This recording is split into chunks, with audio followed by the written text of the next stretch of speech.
Okay. Well, thanks for coming to this great event. We've got some important work to do tonight, a challenge I think we are all have to look at seriously. And I was a guy who was raised up in California by atheists. My dad's not a believer even today. And he was a cop before I was a cop. And my son is now a cop now that I'm working with the DA's office on these other cold cases that are still outstanding. As a matter of fact, I only work unsolved murders, so these go back quite a number of years. And what I want to do is share with you 3 things I've learned since becoming a Christian that I think have really motivated me to become, number 1, a Christian case maker, and number 2, to support those people who are in this ministry who understand how important and why it's important for us to make a case. How many of you in this room know somebody from the age of 15 to 30 who has walked away from the church, walked away from their Christian beliefs? These are our kids, our grandkids, our nieces, our nephews. All of us have some experience of somebody, and 60 to 80% of young people who claim to be Christians in their first year of college will not be Christian. Only a third, according to Lifeway, will ever return. And by the way, when they return differently. Because when you poll them on the way out, why did you leave? The vast majority will say because they had skepticism about Christian claims. But when you poll them coming back, do you think they finally say, well, while I was gone, I did the work and actually investigated this, and I discovered it was true. That's why I'm back. No, that's not what they say. Why do you think they come back? Because they're having their kids now, and they want to raise them in the same community which they were raised, even though they no longer necessarily believe the claims of that community.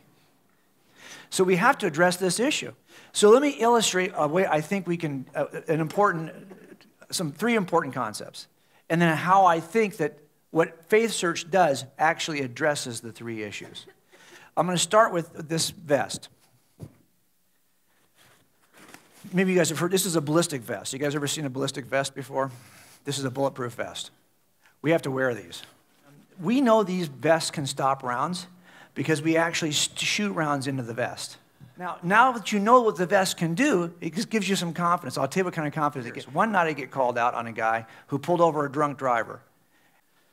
So we walk through the shoot scene with him. He says, yeah, I pulled this guy over. I walk up on the car. I can smell alcohol coming out of the car. I tell him to come out of the car so I can do an FST. That's a field sobriety test, right? Sure enough, he had just come out of jail about a week prior.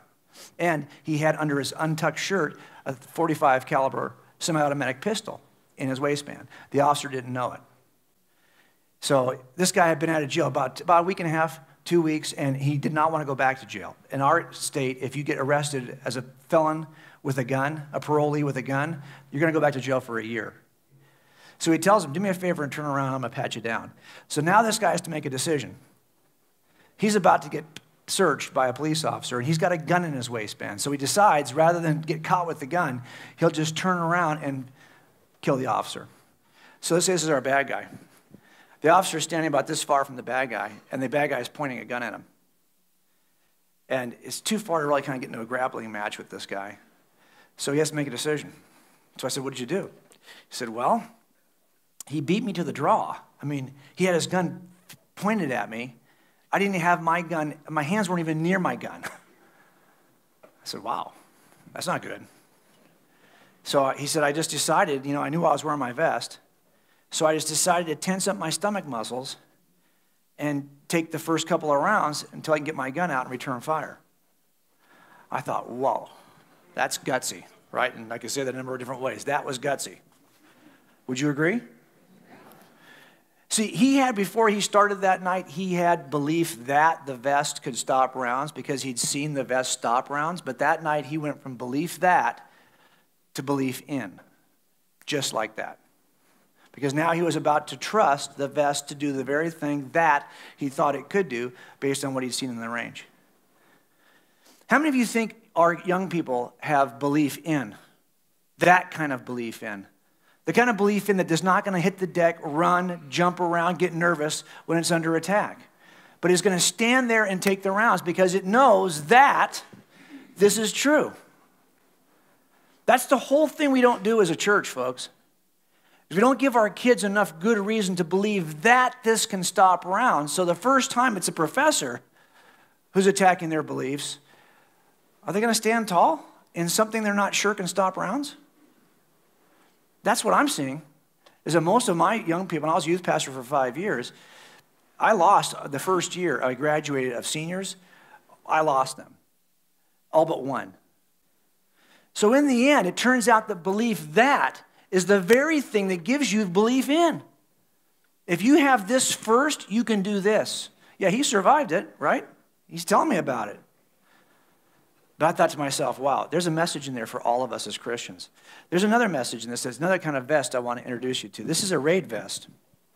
So we used to wear these vests whenever we would do a raid or take somebody to jail.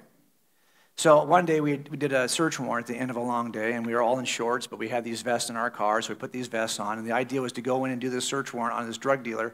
And we knew from the informant that the drug dealer would... he'd be sitting on his couch watching TV all day, and the informant says he's got a pistol between the cushions of his couch. So if you get in the house and you see he's sitting on the couch, make sure you have his hands, because that's where he keeps his gun. It's right by his lap.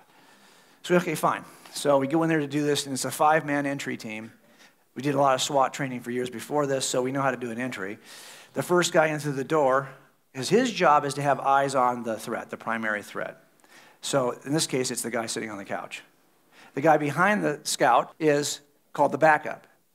And I'm going to have everything in the room to the left of the primary target. So my job is not to get engaged with the primary target. That's the scout's job. The guy behind me is going to do the same thing on the other side. So that's how you go into these situations, right? So we get in there that day, we knock the door down, we get into and sure enough, our guy is sitting on the couch. And the guy who's the scout, who's short of me, his name is Jeff, he starts screaming at him, and he says, hey, let me see your hands, let me see your hands. The guy's gun out, and our guy is looking at him and going, He's thinking about it. He's giving it some thought. He's not just responding automatically. And I thought, oh, here we go. Well, I could see in my peripheral vision that Jeff's jacket, his raid vest, looked just like this, because he had forgotten to pull down his patches.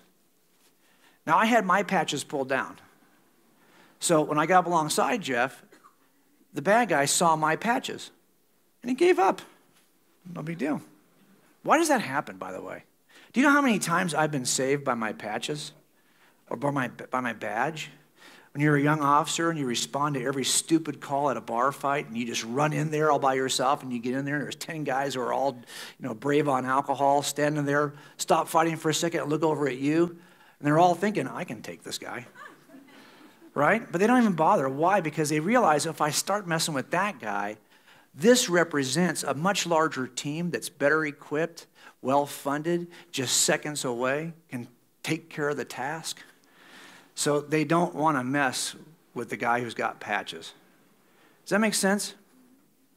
How many times do you think our young people in the college setting are brave enough to wear their patches? And why don't they wear their patches? Why don't they want to be identified with our team? Because they don't think our team is that deep, that well-trained, can respond that quickly. And why don't they think that? Because they've probably gone home to us and asked us the first hard question at the first Christmas break, the first spring break, whenever they had that tough question. And when they asked us, they didn't get a good answer. And when they went to the church, maybe their youth group, and they've asked these questions, they haven't been getting great answers. So for the most part, they don't think their team is all that deep. Why do you think we have organizations like FaithSearch? Why do you think we have that? Because we know there's a need in the church with a big C for people who are passionate, informed, have a strategy and an approach that can come alongside the church and do what the church often doesn't do at all. That's why we have FaithSearch. We have to support FaithSearch. Now, I just want to go one more step with you. There's a big difference between cover and concealment, all right? I can be concealed behind a curtain, but if you shoot the curtain, it's going to hurt because I have no cover behind the curtain. See the difference? Concealment hides you, cover protects you. A cinder block wall is great cover and concealment, but a drywall is just concealment. You can shoot through drywall, and cops get killed all the time through drywall. So let's say this is a cover wall. It's cover. It's a cinder block wall that goes all the way to the ceiling. I can't tell you how many movies I see where the cop in the movie does this, okay? He wants to see over there to see who's over that room. So here's how he does it. Okay, we don't do that. Right? Because why don't we do that? Well, you'll be my suspect for tonight, okay? You tell me when you can see me, I'll tell you when I can see you. Pretend, remember this, you can't see all the way down, okay? This is a wall that goes all the way to the ceiling of the floor. All right, so ignore the bottom part of my body. Now you tell me, I'll tell you when I can see you. You tell me when you can see me. Ready? You can see me now? I can't see any part of him yet. Why can he see me, but I can't see him? Because I have 4 inches of forehead above my eyeballs. And he's going to get all this forehead before I can get to him. Make sense? And by the way, this is an important 4 inches. So if you're going to shoot at this 4 inches, that's not good for me. Make sense? So that's not how we turn that corner. So what we're going to do to turn this corner is we're going to pie the corner. It's a technique we use so I can see you before you can see me now. Again, you have to remember you're kind of only using this piece. So what we do is I don't have to be right up against my cover to use my cover. This is good cover, but you know what? I'm just as covered back here. Heck, I'm just as covered way back here. I'm still covered. So I'm not going to scream up on that corner. I'm going to pie the corner. I want you to imagine a piece of pie where this is the tip of the pie. It comes out on one edge of the slice. There's the turn of the crust, right? And there's another edge of the pie to the point of the pie again. Got it? That's called pieing the corner. So what I'm going to do is I'm going to take my gun out, and I'm going to pie this corner until I can see him. And now okay, so if I come around this corner, I already have his arm. Do you have me yet? No. I have your shoulder. I can see if you're armed right now, at least on that left side. Do you have me yet? You have me yet? Okay, you have me then. If you have my arm, you have me. But you see how quick I've got more of him before he's got any of me. We do that by pieing the corner. Sometimes, though, you have to leave your cover altogether to get the bad guy. Do you know what you do when you leave your cover? Because you don't want to leave cover. You bring your cover with you. You know what your cover is? Your cover is the end of your gun. Because now I've got you. Now, if you make a flinch, I think I'm going to get hurt, I'm going to shoot you first. Because now, sometimes the best defensive tool you have is a properly trained offensive tool. Do you realize that we're sending our students to universities without any cover? We don't give them the tools to know how to articulate the case. So do you really think they're going to leave the cover of and they're going to come out with their patches and they're going to stand tall in the midst of this aggression when we haven't given them any offensive tools? We haven't given them a tool and we haven't trained them how to use it. Are you surprised that Christians are shrinking from their faith and then they're just going to walk away at some point? I'm not surprised anymore. I am not surprised. Folks, we have got to do something about this dilemma. Now, you might think to yourself, well, gosh, this organization's been doing the same thing for years and years. Why do they really need us to come alongside them today? Because we're about to start something brand new that I think will have been effective, and all of us are trying to figure out a way to do this with young people. FaithSearch is about to start a program, an Explore the Evidence camp for youth. This July is the first one. 6 days that you'll be able to send students. And it could be more than one camp. It starts with one camp, right? But you know how long, the goal is to do this as often as we possibly can. To bring students for 6 days to not only be able to make the case and see the evidence for Christianity, to be also in an intimate setting where they can actually talk to people about the case and get their questions answered. Wouldn't you like your high school seniors to have that kind of an experience before they go away to college? We have to do something, folks. Show them that the vest stops rounds. Help them understand how deep our team is and how the team is well prepared to answer their questions. And then finally give them a tool they can use so they won't hide behind cover for 4 years. If we're not going to invest in students and show them how this can be meaningful, fun, and actually protect them going forward, we shouldn't be doing it anymore.